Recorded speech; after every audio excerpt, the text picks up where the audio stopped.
बता कि काफिला क्यों लूटा, तू इधर उधर की ना बात कर, ये बता कि काफिला क्यों लूटा। हमें रेज़नों से गिरा नहीं, तेरी रहबरी का ख्याल है। She's narrated in Urdu couplet. I would also do so and say, माना कि तेरी दीद के काबिल नहीं हूँ मैं,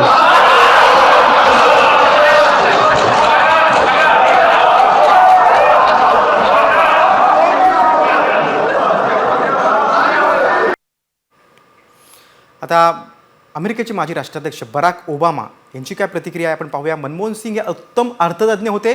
अमेरिकेचे माजी राष्ट्राध्यक्ष बराक ओबामा यांनी देखील त्यांच्या पुस्तकात मनमोहन सिंग यांच्या संदर्भात बोलताना तेव्हा ते बोलतात तेव्हा जग ऐकत असतं असं म्हटलं होतं। हे पुस्तक 2020 मध्ये प्रकाशित झालं होतं। त्याच्या आठवणी या निमित्तानं आता सगळ्यांनाच झालेली आहे। बघा बराक ओबामांनी मनमोहन सिंगांबाबत काय म्हटलं होतं आपण ते पाहूया ग्राफिकच्या माध्यमातून। मनमोहन सिंग हे भारतीय अर्थव्यवस्थेच्या आधुनिकीकरणाचे इंजिनियर अशा शब्दात ओबामांनी कौतुक केलं होतं। लाखो भारतीयांना गरिबीच्या दुष्ट चक्रातून बाहेर काढण्याचं त्यांनी काम केलं। मनमोहन सिंग हे बुद्धिमान, विचार करणारे आणि राजकीय दृष्ट्या